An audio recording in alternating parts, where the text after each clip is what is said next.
Olá, paz e graça, tudo bem com vocês? Eu me chamo Juma Reis, seja bem-vindo ao canal Firmado na Palavra. E esse é o quadro do nosso canal onde nós fazemos os comentários das lições bíblicas de adultos. Aquelas lições que são publicadas pela CPAD e que são utilizadas pela maioria das igrejas evangélicas. E esse trimestre nós estamos estudando sobre o apóstolo Paulo, lições da vida e ministério do apóstolo dos gentios para a Igreja de Cristo. Essas lições estão sendo comentadas pelo pastor Elianai Cabral, que é conferencista, teólogo, membro da Casa de Letras Emílio Conde e também do Conselho Administrativo da CPAD. A semana passada nós estudamos acerca da conversão do apóstolo Paulo. E hoje o título da lição que nós vamos comentar é Paulo, a vocação para ser apóstolo. Se você porventura não conseguiu assistir os últimos 3 vídeos onde nós comentamos as 3 primeiras lições, eu vou deixar um link na descrição desse vídeo e após você nos acompanhar aqui, você pode estar indo lá e verificando o conteúdo dos vídeos anteriores relacionados aos comentários dos temas anteriores dessa lição. Tudo bem? E o tema da nossa lição de hoje, a lição do dia 24 de outubro de 2021, que é a lição de número 4, é Paulo, a vocação para ser apóstolo. O texto áureo vai dizer: Paulo, chamado pela vontade de Deus para ser apóstolo de Jesus Cristo. 1 Coríntios 1:1. Verdade prática vai dizer: Deus chama pessoas para realizar grandes feitos no reino divino. Essas lições, elas possuem um cronograma de leitura diária que vai de segunda a sábado, que é interessante que você e seus alunos façam esses devocionais. Porque, além deles serem edificados, eles também estarão indo para a classe mais embasados e inteirados do assunto que será tratado na lição do dia. A leitura bíblica em classe da lição de hoje se encontra em Atos capítulo 9, versículo de 15 a 22, e Gálatas capítulo 1, versículo 11 a 18. É importante também que você faça a leitura em classe juntamente com seus alunos destes textos que servirão como base no discorrer de toda a sua aula, de toda a lição. De acordo com o comentarista da lição, pastor Elianai Cabral, a vocação de Paulo ela se estabeleceu segundo a presciência de Deus. O apóstolo, ele experimentou uma transformação completa por meio do seu encontro com Jesus ali no caminho de Damasco e foi vocacionado por ele para uma grande obra. Vale lembrar que o termo presciência significa um atributo incomunicável de Deus, onde ele se faz eternamente presente no tempo e no espaço, conhecendo antecipadamente todas as coisas. Deus, ele conhece o fim desde o princípio, e muito antes de Paulo nascer, Deus já o conhecia e o elegeu para a grande missão do Evangelho, como ele mesmo afirma em Gálatas capítulo 1, versículo 15 a 16. Quando, porém, ao que me separou antes de eu nascer e me chamou pela sua graça, aprove revelar seu Filho em mim, para que eu o pregasse entre os gentios, sem detença, não consultei carne e sangue. Gálatas 1, 15, 16. É interessante que quando Paulo data o seu chamado desde o ventre da sua mãe, ele afirma que esse processo de separação ele precedeu os seus primeiros anos de responsabilidade. De fato, o chamado foi feito mesmo antes dele poder pensar por si mesmo, o que confirmaria que que o evangelho que ele pregava não era uma fabricação dele mesmo. Um dos aspectos mais característicos da teologia de Paulo é a sua profunda convicção de que Deus atuara na sua vida antes mesmo dele o conhecer.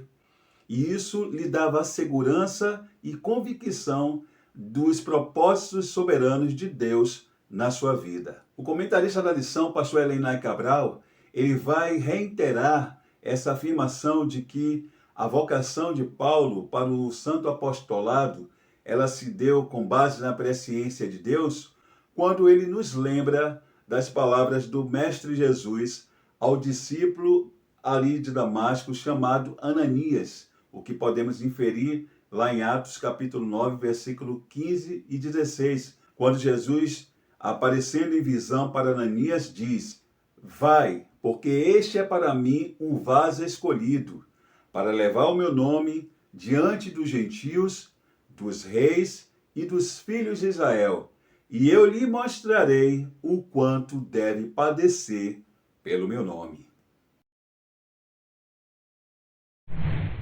A conversão de Paulo e o seu chamado é tão divina e sobrenatural que o próprio Jesus é que prepara ambos, Paulo e Ananias, para o encontro, quando aparece a cada um em visão, dando-lhes instruções. Desse modo, é o próprio Jesus que vai derrubar as barreiras que estava entre o judeu perseguidor, observador da lei, Saulo, e aquele que fazia parte do grupo dos perseguidos, o cristão Ananias.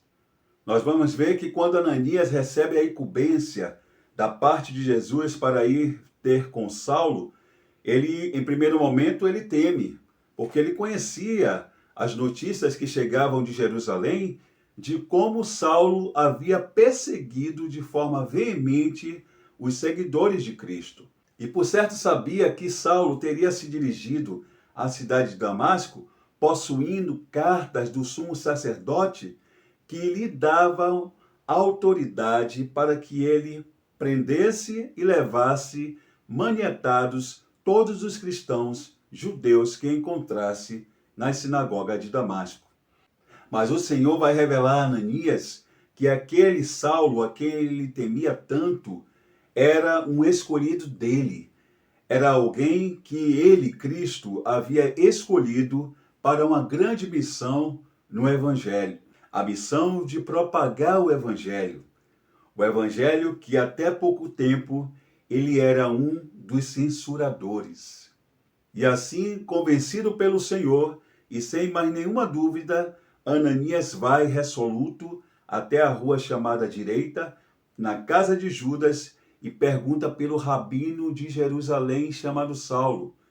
E ali Ananias é levado ao local onde ele vai encontrar um homem imerso em seus pensamentos, arrependido, transformado, preparado agora para viver uma nova vida. E ali, impondo a mão sobre a cabeça de Saulo com autoridade, Ananias vai dizer: irmão Saulo, o Senhor Jesus que te apareceu pelo caminho por onde vinhas, me enviou para que tornes a ver e seja cheio do Espírito Santo.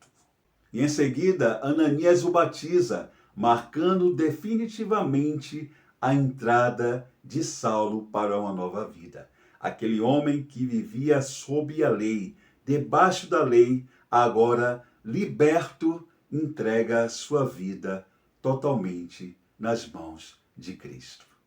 E agora Paulo, cheio do Espírito Santo, ele está ansioso para demonstrar que viveu um novo nascimento e que foi comissionado pelo próprio Cristo para levar o Evangelho aos gentios, aos reis e aos judeus.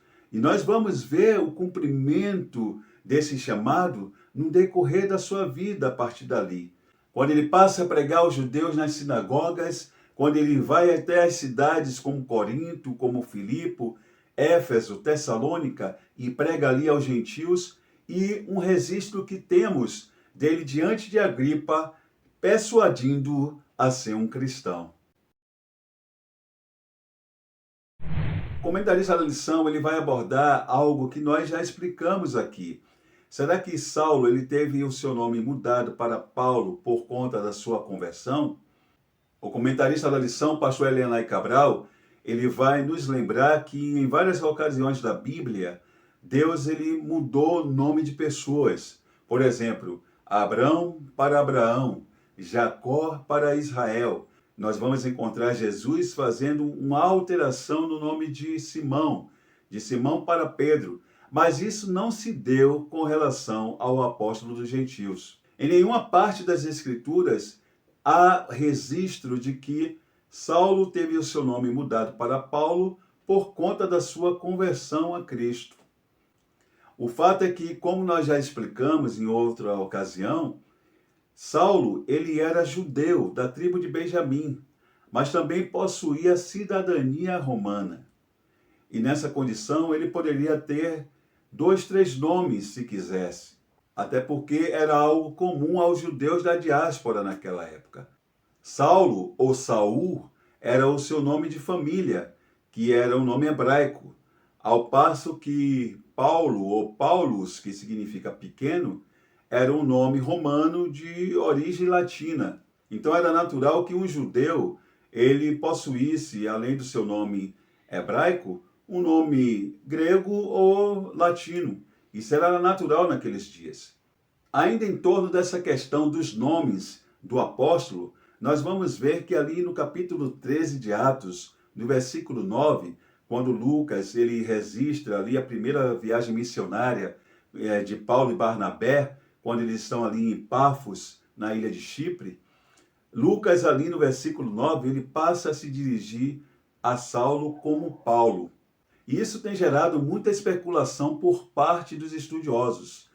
Alguns vão dizer que a mudança ali se dá pelo fato de Lucas, a partir dali, utilizar uma outra fonte que não mais se referia ao judeu de Tarso como Saulo, mas sim como Paulo. Outros entendem que a mudança ali de Saulo para Paulo foi estratégica, pelo fato do apóstolo estar adentrando em um ambiente gentil. E, por certo, o nome Paulo, o nome romano, seria bem mais aceito do que o nome hebreu. E isso teria, inclusive, sido endossado pelo próprio apóstolo por ter usado também, constantemente, unicamente esse nome em suas epístolas. Outros, como o Agostinho de Hipona, defendem a ideia que, na verdade, o apóstolo passa a utilizar o nome Paulo por causa do significado, ou seja, Paulus, que significa pequeno, querendo demonstrar assim ser o menor dos apóstolos. Mas nenhuma dessas especulações tem um apoio concreto para a sua defesa, para a sua veracidade. Já o comentarista da lição, pastor Elenay Cabral, ele faz coro com aqueles que entendem que, devido o ministério do apóstolo ter sido alcançar os gentios, naturalmente optou-se em utilizar o nome Paulo no serviço missionário e, consequentemente, também nos registros das escrituras canônicas. Deus escolheu Paulo de antemão para fazê-lo conhecer a sua vontade.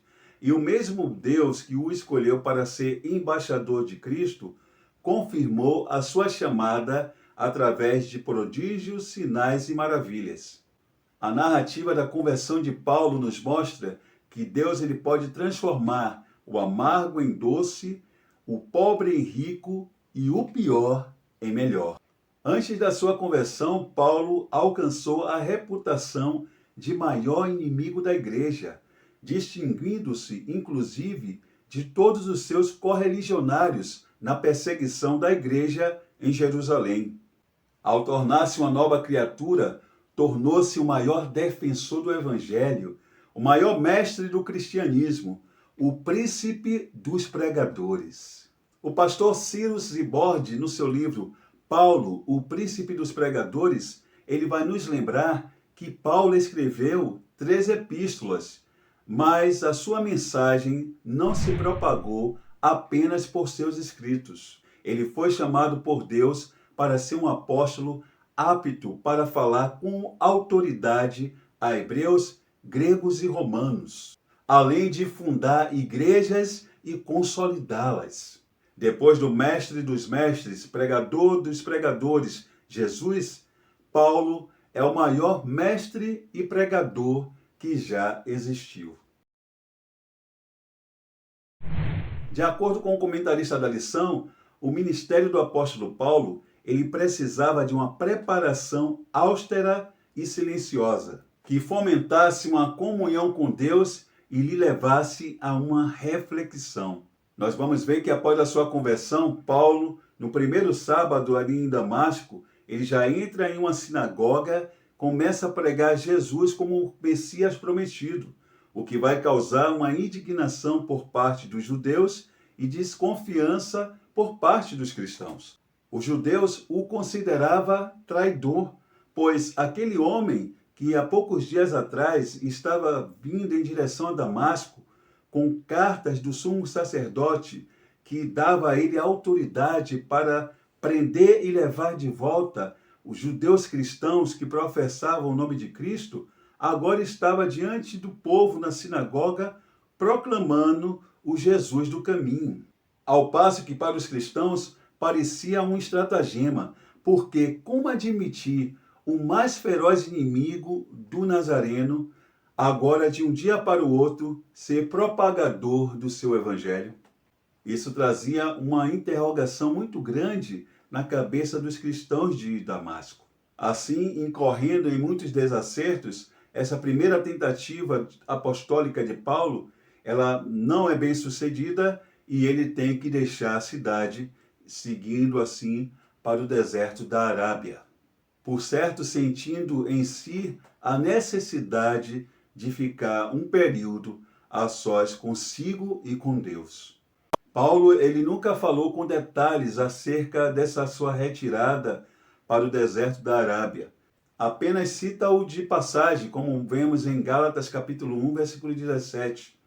E assim como nada sabemos dos 18 anos que Jesus passou na solidão de Nazaré, nada também sabemos dos 3 anos que Paulo passou no deserto da Arábia. O fato é que esse homem, que muito tempo foi um grande perseguidor da Igreja de Cristo, viveu as suas experiências sobrenaturais com Deus, das quais muitas delas nós não temos conhecimento.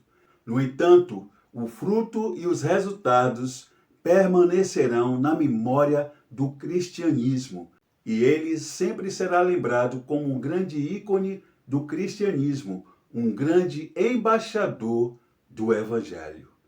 Esse é Paulo de Tarso. Muito bem, queridos, esse foi o comentário da lição de número 4. E se você gostou, já deixa aí o seu like, já compartilhe com seus amigos. Se você não é inscrito no nosso canal, se inscreva, enfim, participe. A sua participação é de suma importância aqui no nosso canal. Deus continue abençoando vocês, um forte abraço e até a próxima lição.